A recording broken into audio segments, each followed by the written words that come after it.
ሰው ለምንድን ነው ቤቱ ሄዶ የእንትናን ይከፍታል? ገና ቻናሉን እንደከፈት ሲል በእናትህ ቀይረው እርስማ እንደ ቀየርክ ሌላ ቀይረው በእናትህ ቀይረው አገኘ አየው የገጠመው ገጥሞታል።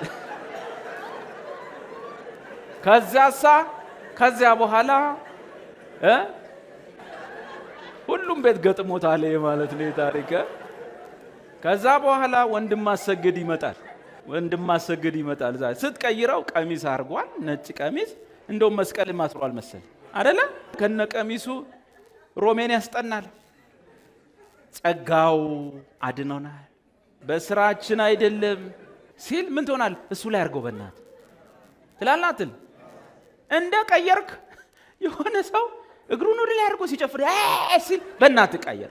ቀረኮ እንደሱ መፎጋገር ቀረ። የሆነ ቀን ሲሉ ቀይሩ በእናት። ከዛስ ነጠላ አርገው ልክ ይላሉ አይሉ ነጠላ አርገው ከዛስ ትቆያለህ እሱ ጋር። አየ ጉዳይ አሁን ነጠላ ኮት ምናምን በመፈረዝ መሻወድ የለ። ከዚህ በኋላ ኢየሱስና የኢየሱስ ነገር ብቻ ጽድቄ፣ ቅድስናዬ፣ ብቃቴ፣ ድፍረቴ በቃ ሳወራ ሞራሌ ሳወራ ድፍረቴ ኢየሱስ ብቻ። ወሬ ቀረ።